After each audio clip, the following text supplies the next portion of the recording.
no capítulo 19.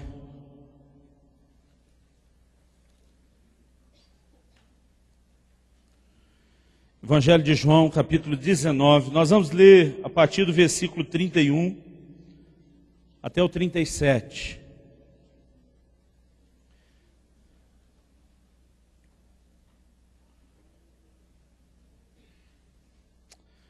Deus, nós oramos nessa noite suplicando graça, unção do Teu Espírito Santo, para compreendermos, para retermos, para praticarmos a Tua palavra. Deus, a nossa oração essa noite é que possamos avançar para cada vez mais perto do Senhor, para aquele lugar de intimidade, para aquele lugar de uma comunhão mais profunda. Pai, nós queremos crescer em santificação, nós queremos crescer em consagração, e nós suplicamos que de fato o Senhor possa nos tocar com graça de uma forma especial nessa noite. Nós pedimos mais uma vez para receber do Senhor não só o entendimento dos princípios do reino, não só a correção, o encorajamento da palavra, mas aquele Teu toque, Senhor. Abre os nossos olhos, os nossos ouvidos espirituais, o nosso coração, a nossa mente, e traga, ó Deus, um nível mais profundo de despertamento no coração de cada um de nós. É a nossa oração nessa noite, em nome do Senhor Jesus.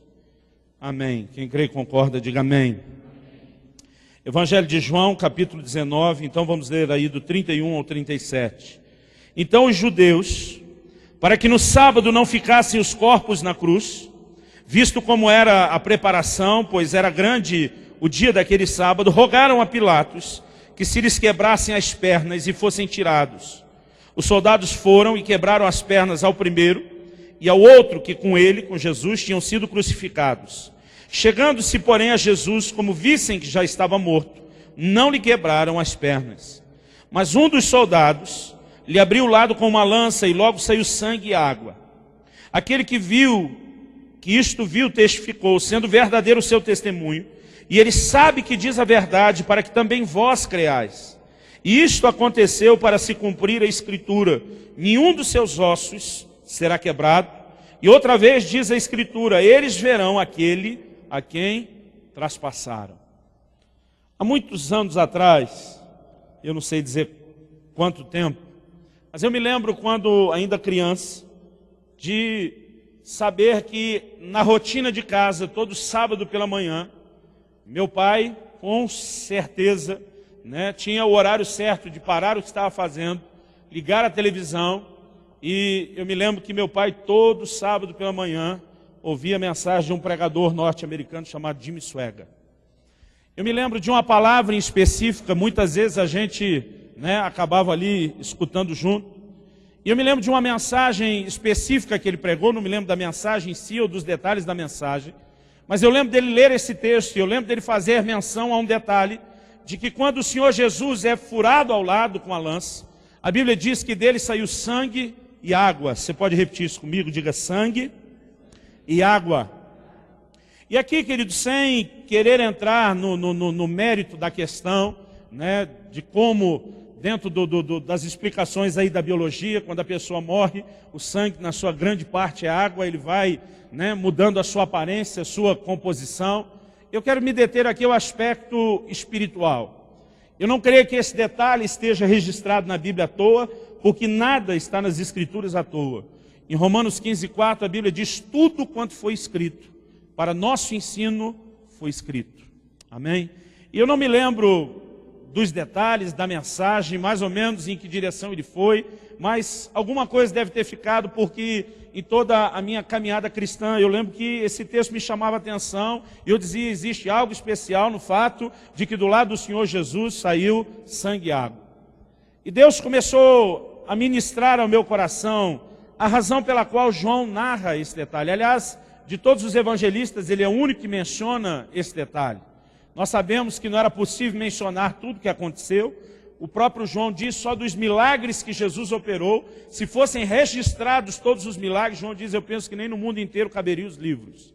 Ele diz: mas estes foram registrados para que creais. E cada um dos evangelistas tem de Deus uma direção específica, pela qual eles selecionaram aquilo que seria contado, o que o Senhor Jesus falou, o que o Senhor Jesus fez e o que fizeram com ele. Mas é interessante que o mesmo João, que nesse seu evangelho relata o fato de que do lado do Senhor Jesus, quando ele foi furado, saiu sangue e água, ele também escreve na sua primeira epístola, e se você puder, abra lá comigo, primeira epístola de João, no capítulo 5, ele volta a falar novamente, eu quero ler do versículo 6 até o 8. O apóstolo João diz assim: este é aquele que veio por meio de água e sangue, Jesus Cristo. Não somente com água, mas também com a água e com o sangue. E o Espírito é o que dá testemunho, porque o Espírito é a verdade.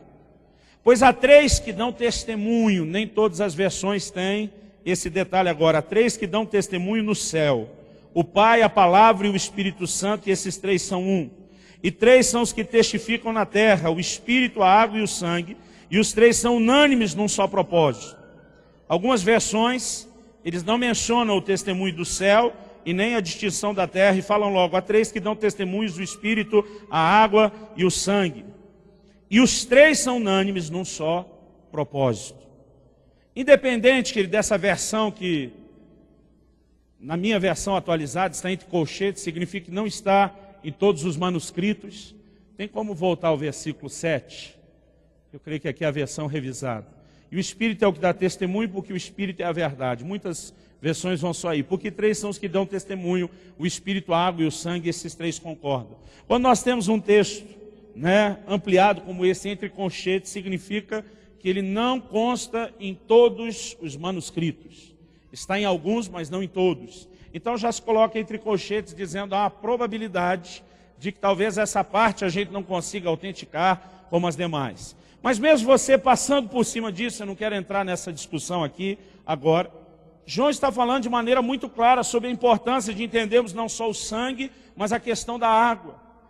E eu acredito, querido, que para nós vivemos a vida cristã hoje da maneira como Deus espera que vivamos, nós precisamos entender toda uma progressão da revelação que Deus vem construindo através da sua palavra ao longo dos anos.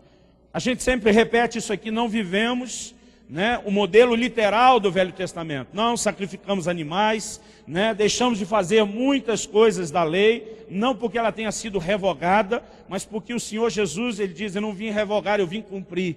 O livro de Hebreus diz lá no capítulo 10, no versículo 1, que a lei não tem imagem exata das coisas, e sim a sombra de bens vindouros. Então entendemos que o Velho Testamento, no mínimo, ilustra o Novo, enquanto o Novo explica o Velho. E algo interessante, querido, a ser percebido, é que no Velho Testamento existiam dois elementos de purificação: o sangue e a água.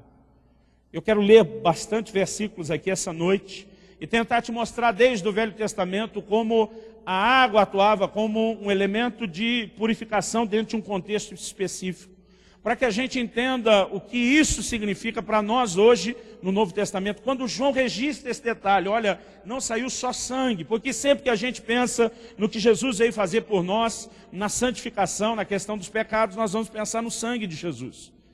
Em Efésios 1,7, a Bíblia diz: nele temos a redenção pelo seu sangue. Hebreus diz: sem derramamento de sangue não há remissão de pecados. Agora, nós precisamos entender também essa questão que diz respeito à água. Eu creio que João é o instrumento de Deus para transportar essa ideia e esse conceito dentro da visão do Novo Testamento, da importância da água, assim como da do sangue, na questão da nossa santificação. Então, eu queria que você voltasse um pouquinho aí comigo para o livro de Hebreus, no capítulo 10, e que você veja essa figura. Assim como no Velho Testamento havia o sangue e a água como elementos de purificação, no Novo Testamento os dois elementos perduram. Hebreus capítulo 10, do versículo 19 até o 22. Ele diz: tendo, pois, irmãos, intrepidez para entrar no Santo dos Santos pelo sangue de Jesus. Diga comigo: pelo sangue de Jesus. Ele diz: pelo novo e vivo caminho que ele nos consagrou pelo véu, isto é, pela sua carne, e tendo grande sacerdote sobre a casa de Deus, aproximemo-nos com sincero coração, em plena certeza de fé, tendo o coração purificado da má consciência e lavado o corpo com água pura. Diga comigo: lavado o corpo com água pura. Eu fico observando, querido, eu acho assim tão importante que a gente entenda a progressão da revelação de Deus através da sua palavra. No Velho Testamento, toda a questão de pecado se tratava com sangue. Mas existia um outro tipo de obstáculo na relação do homem com Deus, que limitava a sua relação com Deus, que não era apenas a questão do pecado, era o que Deus definiu como impurezas, ou dependendo da tradução, dependendo da versão, como imundície. E se por um lado o pecado era tratado com sangue, por outro lado a questão das impurezas ou da imundície era tratada com água. O pecado, querido, é sempre voluntário, ainda que alguém no calor da paixão, tenha se deixado levar pela tentação, tenha sido seduzido pelo inimigo, nós sabemos que o pecado é algo consciente. Quem peca sabe que está pecando, sabe o que está fazendo. Agora, a questão das impurezas nem sempre era consciente. Em alguns momentos poderia ser consciente, em outros poderia ser inconsciente, ou eu até prefiro definir, em alguns momentos algo voluntário, em outros até involuntário. E assim como o sangue tratava a questão do pecado, a água tratava a questão das impurezas. E quando você vê, querido, já na entrada do Novo Testamento, nos Evangelhos, por exemplo, você percebe que o Senhor Jesus, enquanto estava ali no seu ministério aos judeus, você percebe na reação deles a maneira como eles valorizavam essa questão da purificação mediante a água. Por exemplo, você deve se lembrar em João capítulo 2, lá no versículo 6, quando a Bíblia diz que Jesus transformou a água em vinho. A Bíblia diz, estavam ali 6 talhas de pedra que os judeus usavam para purificações, e cada uma delas levava 2 ou 3 metretas. Metreta era 40 litros, então ele está dizendo cada uma delas de 80 a 120 litros. Estavam ali para quê? Para as purificações. Enchiam de água, eles usavam a água para o ritual de purificação, os banhos, abluções, lavar as mãos e coisas do gênero. No Evangelho de João, no capítulo 3, eu vou citar alguns textos rápidos, se você quiser pode anotar, a menos que você seja rápido aí de endereço. Em João 3, de 22 a 26, a Bíblia diz assim, depois disso, foi Jesus com seus discípulos para a terra da Judéia, e ali permaneceu com eles e batizava. Ora, João estava também batizando em Enom, perto de Salim, porque havia ali muitas águas, e para lá concorria o povo e era batizado. Pois João ainda não tinha sido encarcerado. Ora, entre os discípulos de João e um judeu, suscitou-se uma contenda com respeito à purificação. Foram ter com João e lhe disseram, mestre, aquele que estava contigo além do Jordão, do qual tens dado testemunho, está batizando e todos lhe saem ao encontro. Nós vemos que essa conversa, a discussão que se levanta sobre purificação, vem em contexto. Tanto João como Jesus estão batizando. O batismo que está sendo praticado, querido, foi chamado por Paulo depois de um batismo de arrependimento. Quando Paulo prega o evangelho em Éfeso, e ele descobre que algumas pessoas estavam ali e tinham experimentado o batismo de João, ele diz, olha, isso era um batismo de arrependimento. E diz, o que nós fazemos tem um outro sentido, um outro significado. Quer dizer, o que estava sendo explorado naquela mensagem de arrependimento era a ideia forte que todos tinham do conceito de purificação pela água. A Bíblia diz no Evangelho de Marcos, no capítulo 7, de 2 a 4, e vendo que alguns dos discípulos dele comiam pão com as mãos impuras, isso é por lavar, pois os fariseus e todos os judeus, observando a tradição dos anciãos, não comem sem lavar cuidadosamente as mãos. Quando voltam da praça, não comem sem se aspergirem. E há muitas outras coisas que receberam para observar, como a lavagem de copos, jarros e vasos de metal e camas. A preocupação deles, querido, não era só a questão da higiene, de se comportarem assiduamente. Essa aspersão com água quando voltavam de um lugar público é porque eles entendiam que o contato com os judeus, com os não-judeus, os gentios, traziam para eles a questão de impureza, e impureza se resolvia com a água. Durante muito tempo, querido, isso é parte de um ritual estabelecido pela lei de Moisés. E eu creio que é importante entender como essa mentalidade gera forte nele, para que a gente consiga entender a abordagem do Novo Testamento sobre a água. No livro de Levítico, eu quando criança, irmão, achava terrível o livro de Levítico. Já confessei isso aqui antes.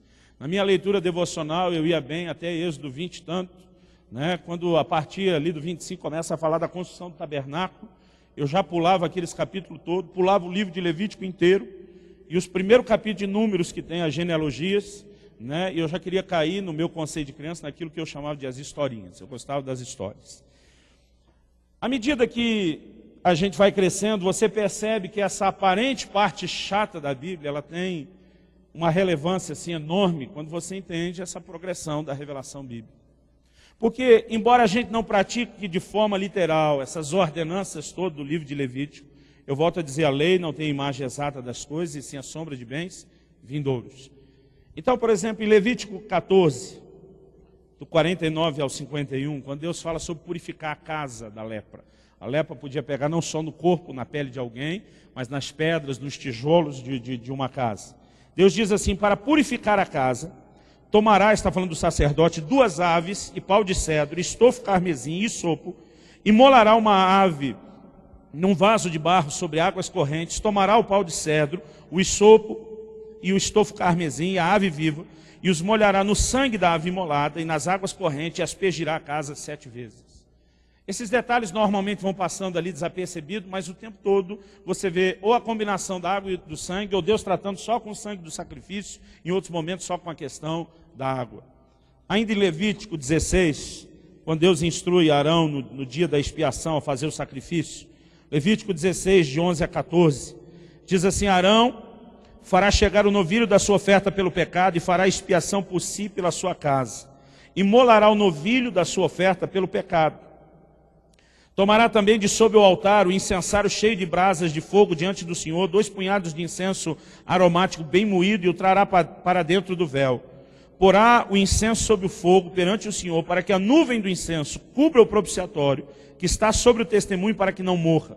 Tomará do sangue do novilho e com o dedo aspergirá para a frente do propiciatório, e diante do propiciatório aspergirá 7 vezes do sangue com o dedo. Nesse ritual, a Bíblia ainda vai acrescentar depois, nos versículos 23 e 24, a participação do elemento do sangue. Deixa eu ver se é o 23 e 24. Isso.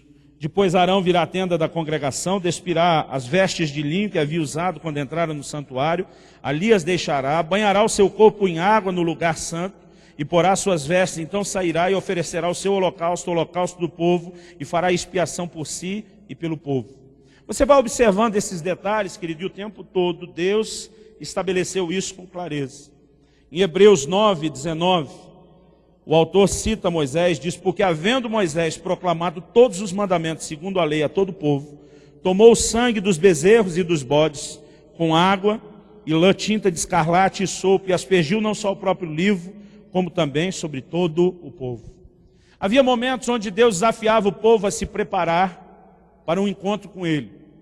E aí você vai encontrar menções, como a de Êxodo 19, 10 e 11, onde o Senhor diz assim, diz também o Senhor a Moisés, vai ao povo, purifica-o hoje e amanhã, lavem eles as suas vestes e estejam prontos para o 3º dia, porque no 3º dia o Senhor, à vista de todo o povo, descerá sobre o monte Sinai. Essas ordenanças a respeito de lavar as vestes, não tinha a ver com aquele aspecto natural, mas sim com a visão, com o simbolismo espiritual. Dentro do próprio tabernáculo, quando os sacerdotes estavam ministrando, depois do altar do holocausto, eles tinham a pia de bronze ou lavatório. A instrução de Deus era a mesma. Êxodo 30, 17 a 21, se você estiver anotando, disse mais o Senhor a Moisés, farás também uma bacia de bronze com seu suporte de bronze para lavar. Pô-la-ás entre a tenda da congregação e o altar e deitarás água nela. Nela Arão e seus filhos lavarão as mãos e os pés. Quando entrarem na tenda da congregação, lavar-se-ão com água para que não morram. Ou quando se chegarem ao altar para ministrar, para acender a oferta queimada ao Senhor, lavarão, pois, as mãos e os pés para que não morram. E isso lhe será por estatuto perpétuo, a ele e a sua posteridade, através das suas gerações. Sempre que Deus chama algo de estatuto perpétuo, significa que aquela prática não seria removida. No Velho Testamento, a oferta de incenso foi chamada de estatuto perpétuo. De forma literal, ela deixou de ser praticada, por muito tempo, depois que, no ano 70, Tito, general romano, destrói o templo dos judeus em Jerusalém. Mas o Novo Testamento, ele interpreta a prática da oferta de incenso de outra forma, com a simbologia do que ela significava. No Salmo 141, Davi já tinha dito, suba a minha oração como incenso, e o levantar das minhas mãos seja como sacrifício da tarde. A Bíblia diz no livro de Apocalipse que a oferta de incenso são as orações dos santos. O incenso continua sendo oferecido hoje, mas diferente daquela prática literal, nós fazemos isso através das orações. A circuncisão era uma ordenança que não seria removida. Mas hoje a Bíblia diz que judeu não é aquele que é na carne, e circuncisão também não, e sim a que é no coração. Paulo disse isso em Romanos 2, 28 e 29. Eu olho, querido, para isso que Deus disse, será estatuto perpétuo. Ele não estava dizendo que nós precisaríamos, chegar na igreja com o devido banho. Deus está falando de algo que tem uma conotação e um simbolismo espiritual. Em Isaías 1,16, ele diz, lavai-vos, purificai-vos, tirai a maldade de vossos atos diante dos meus olhos e cessai de fazer o mal. Deus já vinha dando os anúncios de que essa questão de se lavar com água era uma visão de purificação que seria vivida como vivemos nos dias de hoje, no aspecto espiritual, no cumprimento daquela figura e não apenas na repetição daquela figura. E eu creio, querido, que é importante conseguirmos enxergar esses elementos de purificação que estavam em operação desde o Velho Testamento, o como a água era usada. Tem um texto em Levítico 15, ele repete isso várias vezes, que você até decora. Levítico 15, de 5 a 13. Fala do impuro. A pessoa podia estar nessa condição de impureza por várias razões. Deus diz, olha, se alguém tocar um cadáver, o corpo de um morto está impuro. Na condição de impuro ele não podia entrar no templo, ele tinha que se banhar em água. Haveria um tempo até que aquela condição fosse mudada. E aqui Deus está falando um caso específico que eu peguei, para a gente não gastar muito tempo nesses versículos. Eu quero usar esse último exemplo, que fala de alguém que tinha um fluxo de sangue, uma hemorragia. Levítico 15, a partir do versículo 5 até o 13, diz, qualquer que lhe tocar a cama, lavará suas vestes, banhar-se-á em água e será imundo até a tarde. Aquele que se assentar sobre aquilo em que se assentar o que tem o fluxo, lavará suas vestes, banhar-se-á em água, será imundo até a tarde. Quem tocar o corpo do que tem o fluxo, lavará suas vestes, banhar-se-á em água, será imundo até a tarde. Se o homem que tem o fluxo cuspir sobre uma pessoa limpa, então este lavará suas vestes, banhar-se-á em água, será imundo até a tarde.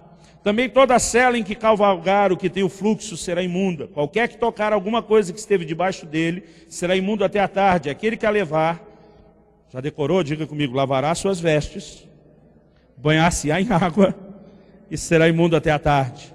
O vaso de barro em que tocar o que tem fluxo será quebrado, porém todo vaso de madeira será lavado em água. Quando, pois, o que tem fluxo dele estiver limpo, contar-se-ão 7 dias para a sua purificação, lavará suas vestes, banhará o corpo em águas correntes e será limpo. E você vai ver, querido, o livro de Levítico, por exemplo, repetindo isto demais. Então vamos deixar bem claro, essa é uma figura muito forte, já dentro da cultura dos povos que vinham se relacionando com Deus. Eles entendiam essa visão e a questão da purificação por meio da água. A ponte, a transição que nós temos que fazer é ver como isso se aplica a nós hoje, nos dias da nova aliança, nesse tempo do Novo Testamento em que vivemos. Porque o sangue, eu vou repetir, tratava com o pecado, mas a água com a impureza. O pecado é voluntário, a impureza não necessariamente. Então, se um familiar morreu e você precisava participar do sepultamento e tocasse no corpo do morto, você estava impuro. Tinha que se banhar em água, lavar as suas vestes. E havia ocasiões em que alguém que tocou no corpo do morto estava impuro, esbarrava no outro, a impureza passava para o outro. Aquele que estava impuro por diversas razões, se cuspisse no outro, não precisava ser aquela cuspida assassina, terrível que você deve ter imaginado. Vamos dizer que naquela conversa, ele está assim com a boca muito bem lubrificado, eu não sei como a gente deixa isso menos nojento, e de repente espirrou saliva no outro, ele estava impuro. Impureza, querido, não era necessariamente um ato voluntário, ela poderia ser involuntária. E há uma distinção entre impureza e pecado. Nós sabemos que o pecado que ele traz dano à relação com Deus, separação com Deus, ninguém nega isso. Mas nós precisamos entender que se vamos crescer em santificação diante de Deus, nós temos que, mais do que vencer o pecado, nós temos que vencer as impurezas. Então nós precisamos entender na prática essa distinção, querido. Algumas pessoas perguntam, eu, por exemplo, querido, tive o privilégio de nascer e crescer no lar cristão, graças a Deus. E eu não entendia por que meus pais recomendavam insistentemente, quase que proibindo, não usando esse termo, mas na prática era uma proibição, era uma recomendação muito forte, que a gente não ouvisse música secular ou, na nossa gíria de crente, a música mundana. Quer dizer, mas onde está na Bíblia que eu não posso ouvir? É pecado se ouvir? Não, não é pecado, mas não é bom para você. E muitas vezes, querido, demora para que você compreenda algumas questões, algumas verdades. A razão pela qual o cristão precisa entender a necessidade de separação de alguns ambientes e práticas, querido, é porque nós não fugimos só do pecado. Nós precisamos fugir de impurezas. Alguém pode dar um amém? Esqueci de contratar aquela meia dúzia de irmão que ia deixar esse negócio animado, né? Nós precisamos separar. Então, querida, a razão pela qual talvez você não possa se envolver com determinadas festas, a razão pela qual não é bom que lá no seu trabalho, quando aquela roda está ali contando todo tipo de piada suja, que você não fique ali ouvindo, não é apenas porque isso é pecado. Muitas dessas questões talvez a gente não possa definir como pecado. Eu não creio que escutar música secular é pecado, porque não tem nenhum mandamento que proíba isso.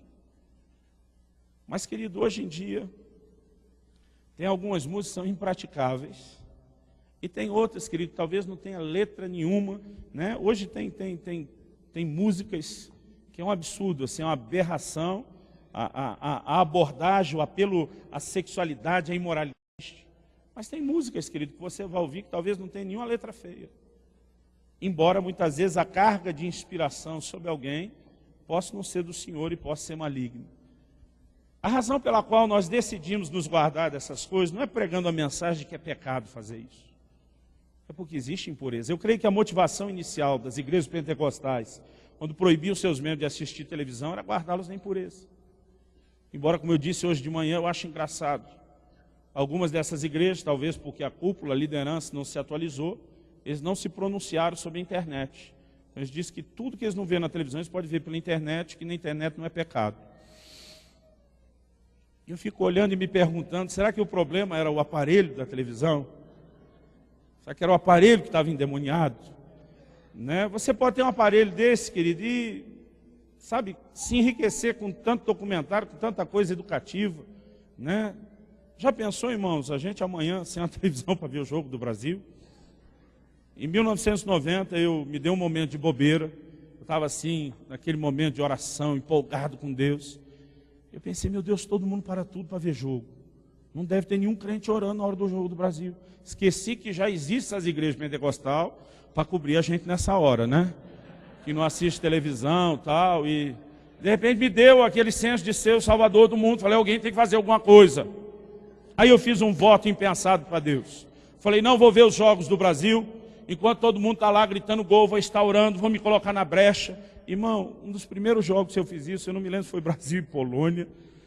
A Copa de 90, eu não estou bem certo de quem era quem ali, mas eu lembro que foi um jogo de 4-0.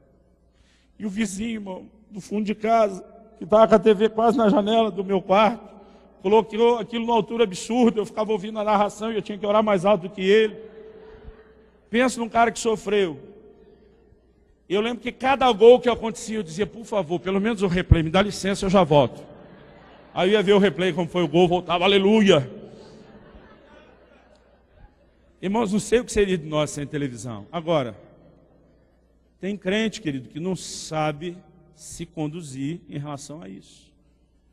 E tem tanta gente comendo tanta porcaria, tanta bobagem o tempo todo. Quando pregamos aqui sobre preparação do culto, irmãos, se há algo que vai afetar a manifestação da presença de Deus nas nossas reuniões, tem a ver com a forma como nós nos preparamos para isso.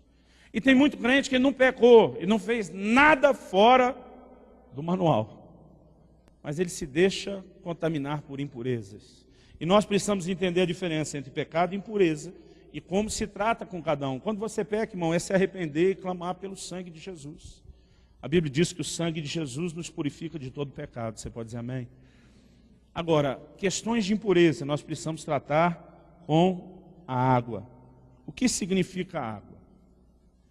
Se a água continua no Novo Testamento, o que na prática ela significa?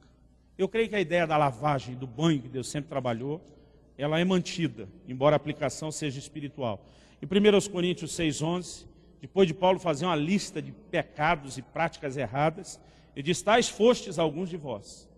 Mas ele diz, mas fostes lavados, mas fostes santificados, mas fostes justificados em o nome do Senhor Jesus e pelo Espírito do nosso Deus. Quantos são gratos porque foram lavados? Diga amém. Como acontece esse lavar? Vamos falar agora só da regeneração. Em Tito, no capítulo 3, dos versículos 4 até o 6, carta de Paulo a Tito, do versículo 4 ao 6, a Bíblia fala sobre um lavar do Espírito Santo. A Bíblia diz, quando, porém, se manifestou a benignidade de Deus, nosso Salvador, e o seu amor para com todos, não por obras de justiça praticadas por nós, mas segundo a sua misericórdia, Ele nos salvou mediante o lavar regenerador e renovador do Espírito Santo. Diga comigo, lavar regenerador e renovador do Espírito Santo. A Bíblia diz que Ele derramou sobre nós ricamente por meio de Jesus Cristo, nosso Salvador. Então a Bíblia fala de um lavar regenerador do Espírito Santo. Agora, quando a Bíblia fala do lavar, ela também fala de um lavar da palavra. Em Efésios, no capítulo 5, Efésios capítulo 5, do versículo 25 até o 27, o apóstolo Paulo, ele declara assim, ele está falando da relação do marido com a sua mulher, e ele faz uma comparação daquilo que diz respeito à relação de Cristo com a igreja.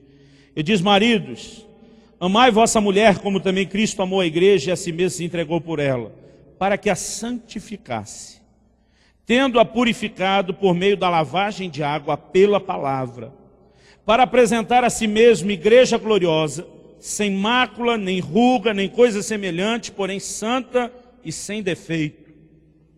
A Bíblia diz que o Senhor se entrega pela sua igreja para santificá-la. Estamos falando de santificação. Tendo-a purificado pela lavagem de água da palavra. Existe uma purificação, querido, que vem pela água e não pelo sangue. E a Bíblia fala tanto de uma ação do Espírito Santo, como fala também da operação da palavra. Eu creio que há momentos onde você, na sua vida de oração, adoração, é visitado pelo Espírito Santo. E a sensação que dá, principalmente quando a gente tem aquele momento gostoso de se quebrantar diante de Deus, né? De chorar, de derramar o coração diante dele, de se encher de alegria. Tem momentos que você, né, depois desse tempo com Deus, diz, lavei a alma. A sensação é ter sido lavado. Mas eu creio, querido, que há uma combinação entre a ação do Espírito Santo e da palavra. Você vai ver isso em toda a Bíblia. Na hora da criação, a Bíblia diz, o Espírito de Deus se movia sobre a face das águas. Quando Deus falou, e há uma combinação entre o Espírito e a palavra, isso é uma química explosiva. O anjo Gabriel vem e anuncia a Maria, olha, descerá sobre ti o Espírito Santo, o poder do Altíssimo te envolverá com a sua sombra. Ela diz, cumpra-se em mim a tua palavra. Quando junta, querido, a palavra de Deus e o Espírito Santo, é uma química extraordinária. E eu entendo, querido, que essa lavagem d'água é uma ação do Espírito Santo, através da palavra de Deus na nossa vida. Porque é importante entender isso, querido. Nós precisamos entender como se processa a questão das impurezas. As impurezas do mundo, elas têm a ver com uma mentalidade de pecado.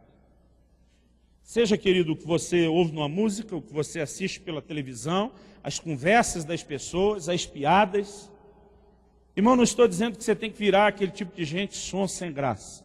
Eu não acredito, querido, numa vida cristã, você não dá risada um pouco. Eu não consigo imaginar aqueles 12 andando com Jesus sem aprontar um com o outro o tempo todo. Agora que ele tem momentos que não dá. Eu falei aqui hoje de manhã, outro dia estávamos num restaurante, um monte de pastor, depois de uma reunião. Eles estavam contando nossas piadinhas de crente, todo mundo rindo a valer. Daquelas assim, bem santificadas. Um garçom que viu quanto a gente ria e deduziu que aquilo tudo era piada, ele aparece do nada, cai de paraquedas, deixa eu contar uma também. Irmão, pensa numa coisa profana, imunda, imoral, impura, suja, feia. Agora, irmão, dizer que não era engraçado, a gente ficou todo mundo segurando para não rir. E sabe, tem gente que tem nessa hora uma carga de espiritualidade assim que eu admiro. Eu digo, cara, você não ficou com vontade de rir, não? Aí nós tivemos que dizer para ele, amigão, deixa eu dizer uma coisa, isso é uma mesa aqui só de pastor.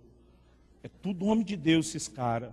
Nem deu tempo de terminar e disse, dá licença que eu já volto. Sabe, tem momentos, querido, que o cara chegou ali e não deu nem para parar, foi muito rápido. Agora, daí, querido, a você tolerar esse tipo de coisa como parte da forma que você vive, eu creio que é muito diferente. A gente precisa conseguir fazer esse tipo de distinção. Eu não creio, querido, que Deus está dizendo que você não ria, mas, sabe, eu gosto de assistir uma comédia, mas está cada dia mais difícil, querido, assistir uma comédia. Porque toda apelação é feita o quê? Em cima de malícia. E nós precisamos cuidar, querido, porque muitas vezes a gente está ali tomando porre de diversão com as coisas do mundo sem perceber que aquilo vai alimentando uma mentalidade pecaminosa. Ainda que aquelas questões que você está ouvindo e achando engraçado não seja pecado em si você ouvi-lo, aquilo alimenta uma mentalidade. É assim que o reino espiritual das trevas trabalha, querido, contra mim e a sua vida. E é por isso que Deus pede santificação, não só no que diz respeito a pecado, mas até a impureza. E a única forma de combater a mentalidade pecaminosa é através de uma revelação forte da palavra que mude a nossa forma de pensar. É por isso que Paulo escreve aos Romanos, diz, olha, transformai-vos pela renovação da vossa mente. A mente tem que ser reprogramada, querido. Você aceitou Jesus, não adianta querer colocar o vinho novo de Deus agora no odre velho do seu estilo de vida, da sua forma de pensar. A mudança e a transformação vai vir através da palavra. Em Efésios 4:23, Paulo diz que nós temos que nos renovar no espírito do nosso entendimento. Mas para mim a força, querido, desse entendimento, eu acho que vem de Tiago capítulo 1. Se você puder, abra lá comigo. Tiago capítulo 1, versículo 21.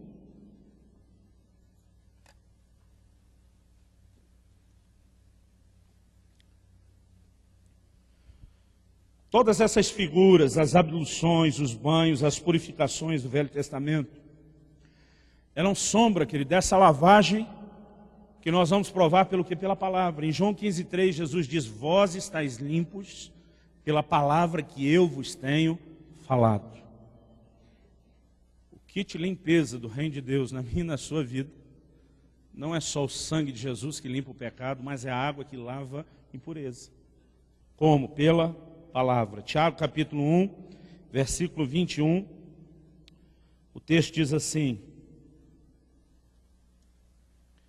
portanto, despojando-vos de toda impureza e acúmulo de maldade, a opção no lugar de impureza às vezes é imundície, e acúmulo de maldade, outra versão diz vestígio do mal, acolhei com mansidão a palavra em vós implantada, a qual é poderosa para salvar a vossa alma. A palavra traduzida salvar aqui, querido, no grego é sozo. Ela tem a ideia de cura, de restauração. A Bíblia diz que essa palavra que já foi implantada em nós precisa ser acolhida. Você precisa ter um relacionamento com essa palavra. Essa palavra precisa ser recebida, querido, trazendo uma restauração na sua alma. A alma envolve as nossas emoções, a nossa vontade e os nossos sentimentos. A palavra de Deus precisa assumir o controle de tudo isso e trazer restauração. E eu creio, querido, que a gente precisa mais do que ler a Bíblia, ouvir um ensino, uma pregação. Nós precisamos deixar que o Espírito de Deus trabalhe esse entendimento, essa revelação da palavra, porque é isso que quebra a mentalidade do pecado. Sabe, tem muita gente tentando viver a vida cristã sem conseguir, porque ele quer ser crente na sua força, que ninguém dá conta. Durante toda a velha aliança, eles tentaram viver a lei de Deus e descobriram que era impossível viver por si mesmo. Jesus disse, sem mim vocês não podem fazer nada. Até, querido, para andar com Ele, nós dependemos dele no processo de santificação. Mas a maioria de nós negligencia, querido, uma das maiores ferramentas. Nós precisamos de um relacionamento mais profundo com a palavra de Deus. É comer a palavra de Deus, que não só querendo conhecimento, é mais do que conhecimento. Nós precisamos, debaixo da revelação do Espírito, ter uma mentalidade transformada. Precisamos que a palavra de Deus entre tão fundo na nossa vida, onde a gente seja reprogramado sem estar sob o efeito das impurezas. Porque ninguém se engane, querido, as impurezas vão nos prejudicar no nosso relacionamento com Deus. E se não entendemos essa questão da diferença entre pecado e impureza, do sangue e da água, nós jamais poderemos aperfeiçoar nossa santidade no Senhor. Abra sua Bíblia em 2 Coríntios, no capítulo 6. Então falamos dos dois elementos de purificação, da água e o sangue. Falamos do que significa a água. E eu quero tentar te ajudar de forma prática, nesse tempo da nova aliança, do Novo Testamento, a se banhar em água. Vamos entender um pouquinho melhor isso. 2 Coríntios 6, versículo 14. Não vos ponhais em julgo desigual com os incrédulos. Eu vou fazer uma pausa aqui, que tem muito cristão que ou ignora ou se faz de bobo para uma afirmação dessa. Quando a Bíblia diz que você não pode se colocar debaixo de um jugo desigual, o jugo desigual era colocar o jugo em cima, por exemplo, de um cavalo e de um jumento, né? de um jumento e de um boi. Aquilo era complicado, né? Porque um animal tem um ritmo, outro tem outro, um tem uma altura, né? Diferente do outro, a força, e aquilo era uma confusão. A expressão não se colocar debaixo de jugo desigual com os incrédulos é: eu não posso me vincular, seja pelo casamento, eu acredito que isso se estende, né, à aliança de negócios, à sociedade. Nós não podemos nos colocar debaixo do mesmo jugo que o incrédulo. É diferente, querido, quem se converteu depois de casado. Talvez você se converteu, seu marido não, né, ou você se converteu, sua esposa ainda não, isso é diferente. Mas quando alguém que já conhece a palavra de Deus se submete a entrar em aliança, querido, com quem não se submete, eu creio que aí o processo é muito complicado e tem muita gente fazendo vista grossa a isso.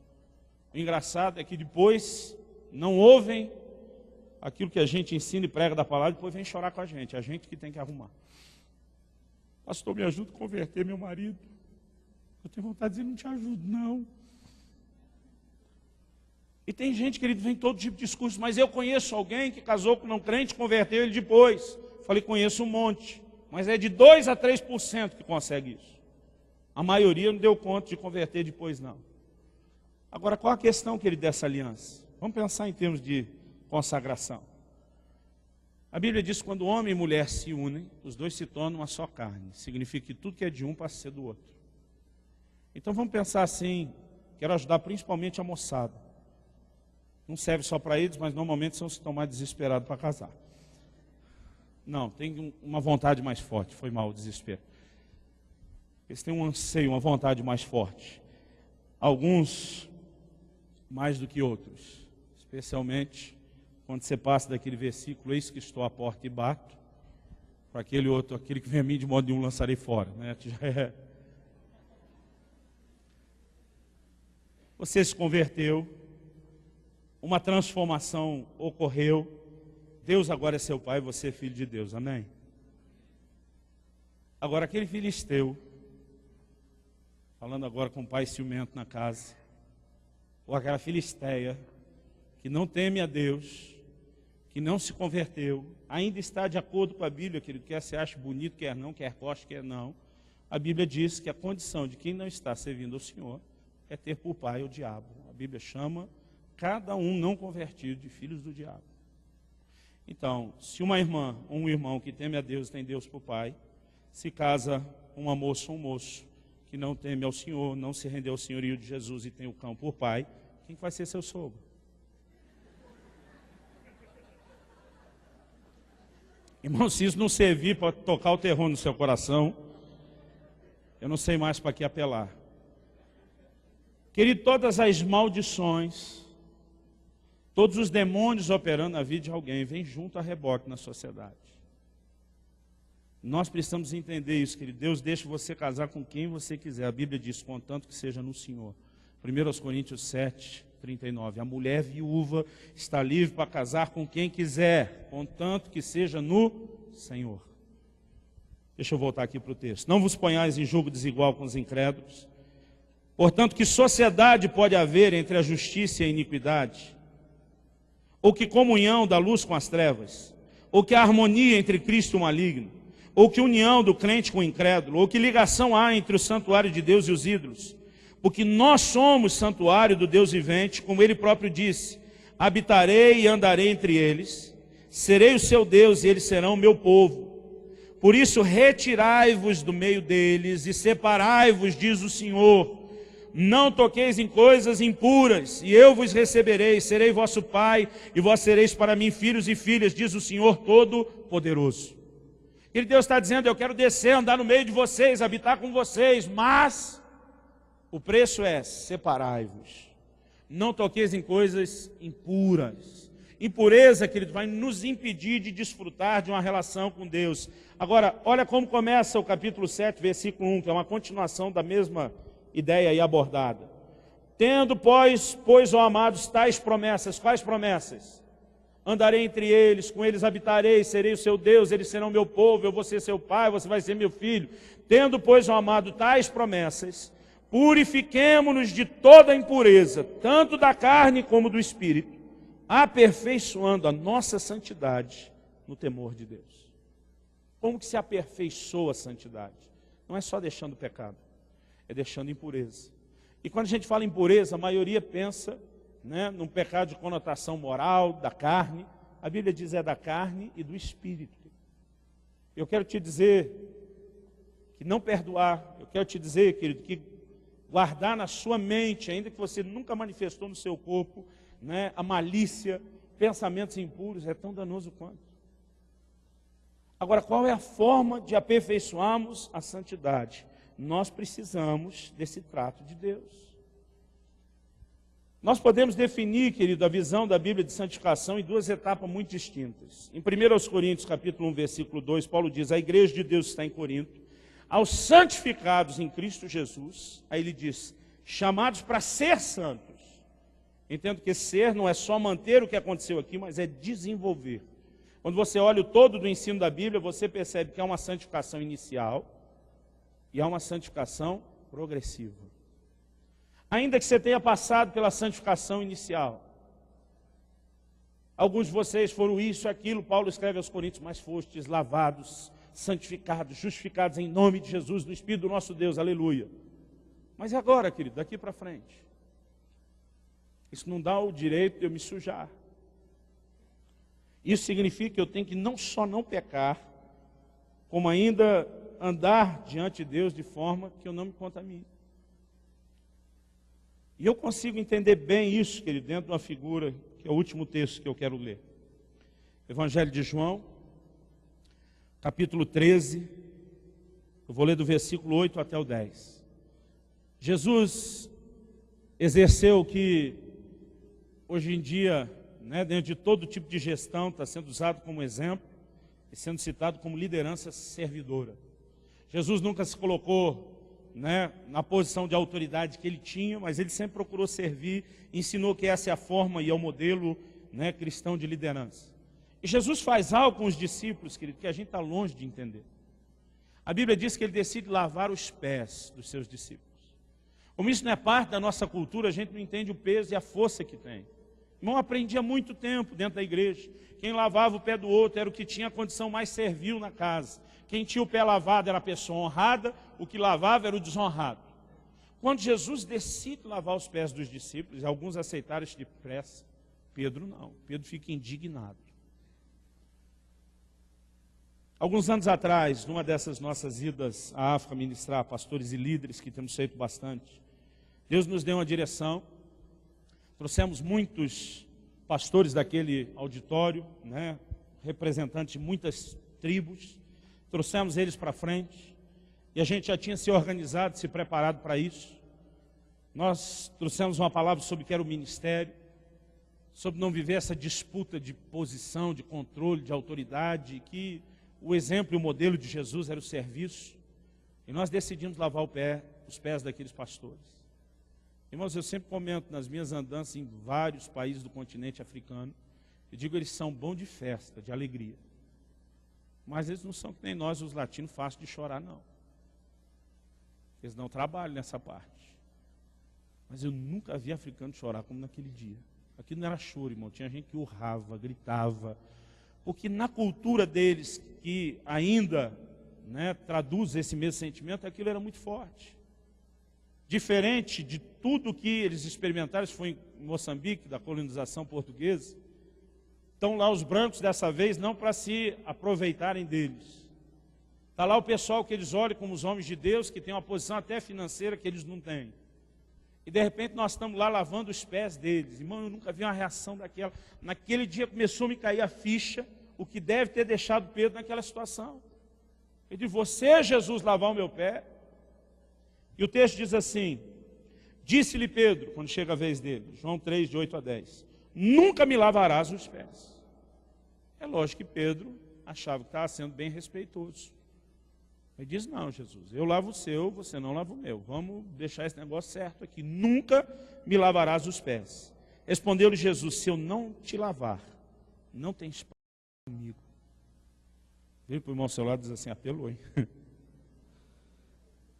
Então Pedro lhe pediu, eu acho divertido isso demais, Senhor, não somente os pés, mas também as mãos e a cabeça. Ele disse, é para estar fora? Não, aí o senhor me banha inteiro, vamos lá. Agora, o que Jesus responde para Pedro?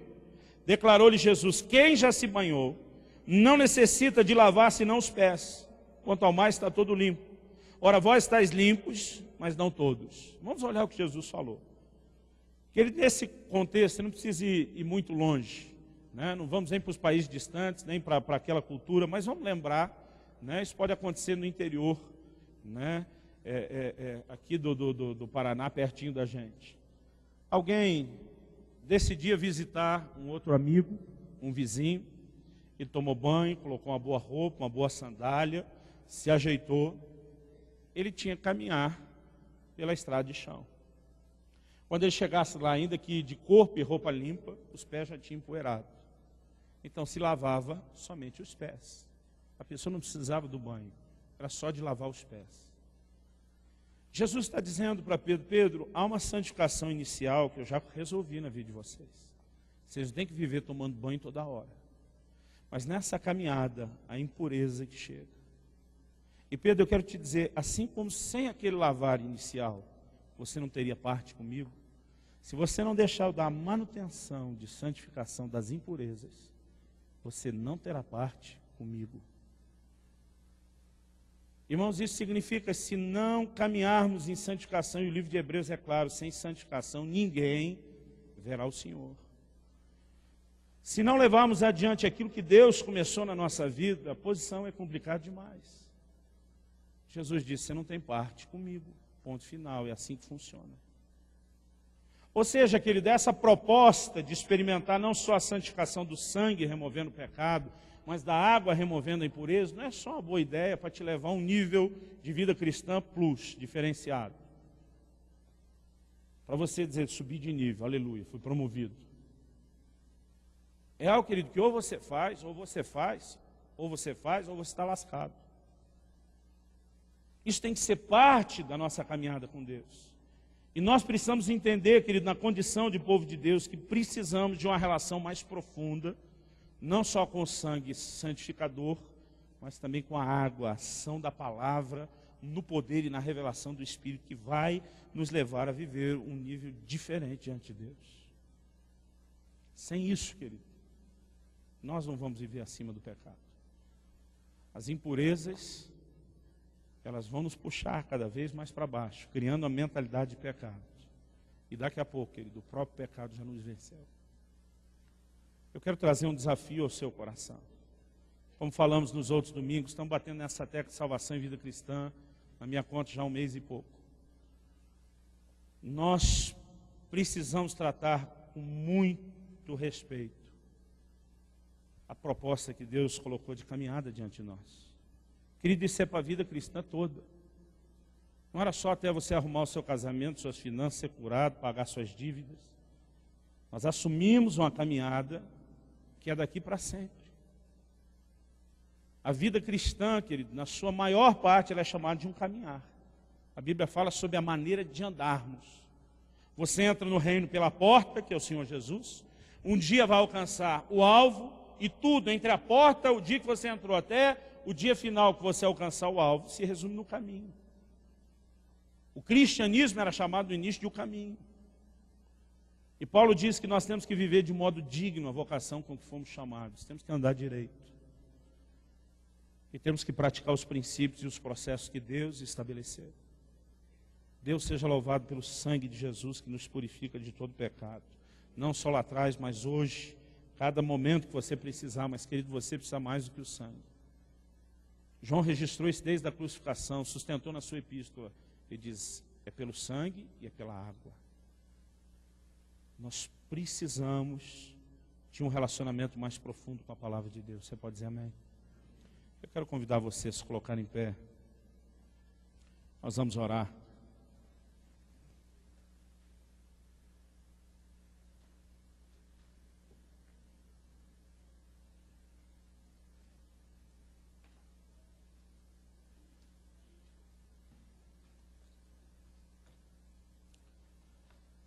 Aí onde você está aqui,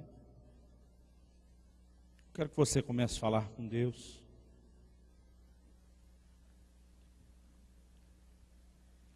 Do seu jeito, da sua maneira, com as suas palavras, como você achar melhor. Eu creio que ao sairmos daqui essa noite, precisamos sair com algo bem definido no nosso coração. O entendimento de que lidamos não só com a questão do pecado, mas também das impurezas, que um se trata com sangue e o outro com água. Não adianta você simplesmente só querer tomar o banho natural, literal, todo dia, não é essa água. Mas há uma ação que vem do Espírito Santo e da palavra. Eu creio que os dois se combinam, os dois estão presentes na regeneração. Tito 3,5 fala do lavar da regeneração do Espírito Santo.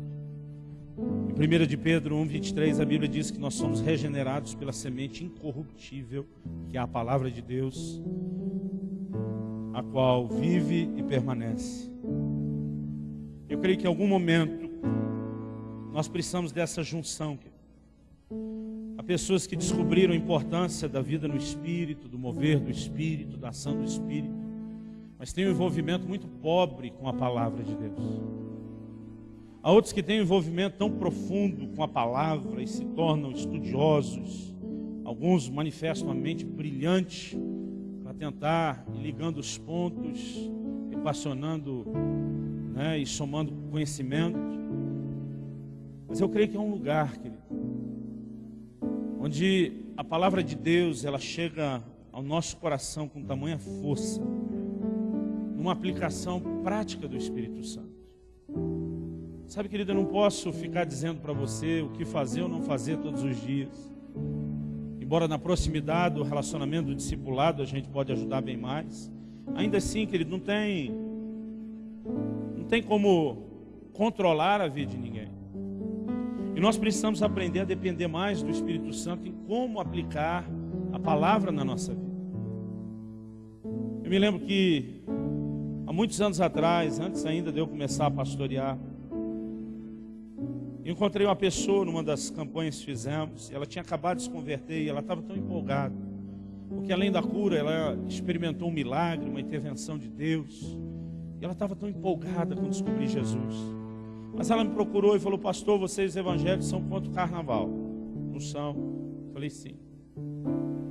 Ela disse: pastor, veja o meu dilema, eu me converti hoje, mas até hoje, quando eu não sabia de nada, eu passei um ano pagando a minha fantasia de carnaval, e eu vou desfilar com a escola de samba tal no Rio de Janeiro daqui 2 semanas.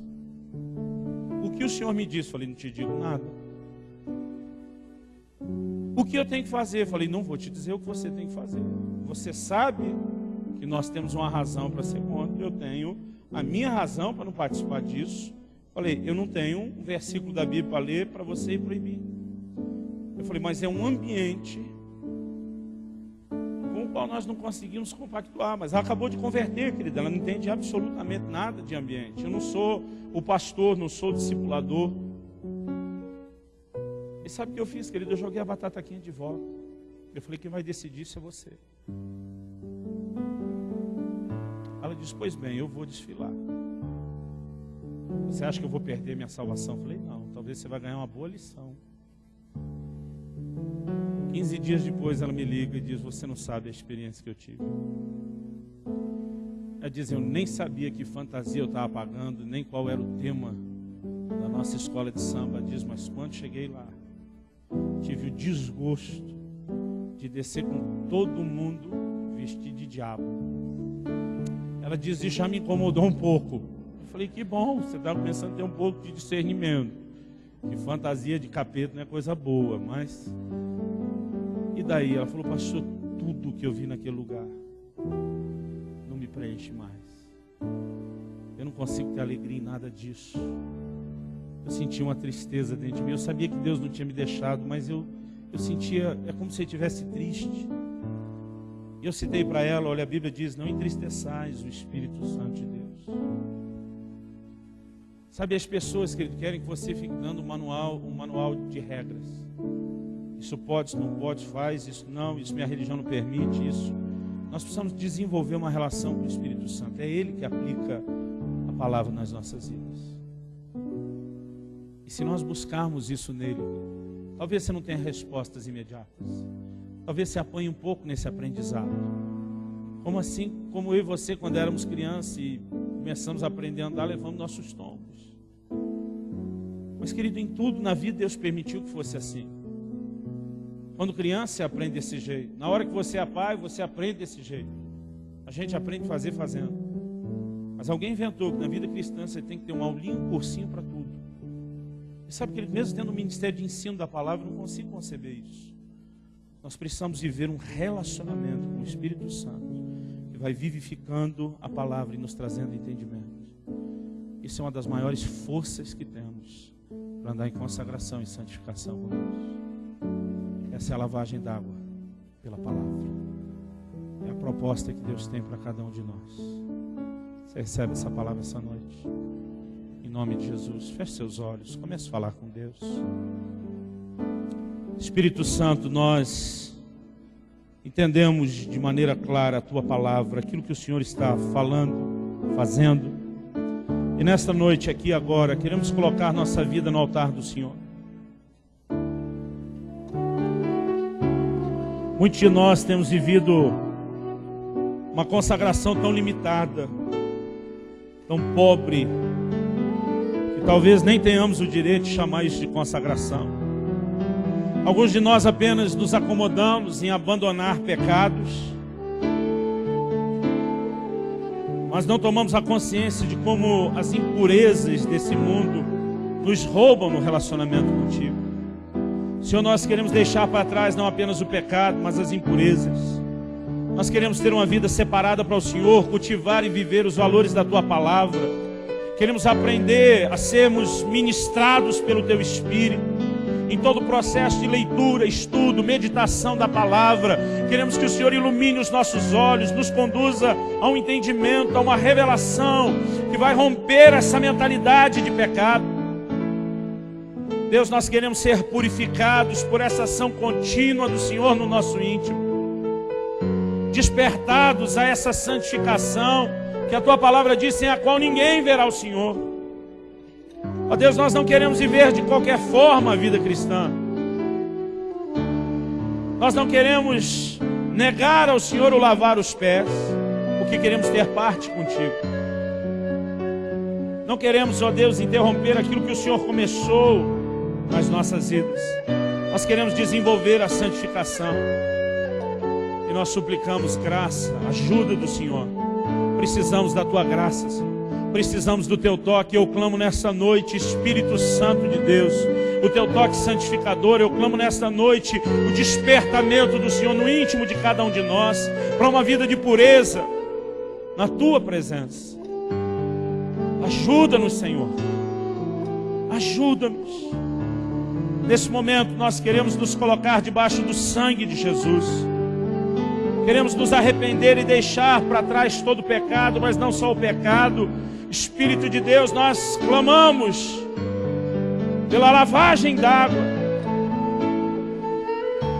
Neste momento e a partir de agora, de uma forma nova, mais intensa do que tudo aquilo que já provamos. Porque temos promessas de que o Senhor andaria em nosso meio, seria o nosso Pai, nos receberia como filhos. Então nós queremos aperfeiçoar a santidade no temor do Senhor. Ajuda-nos, Pai. Nós clamamos em nome do Senhor Jesus. Em nome do Senhor Jesus.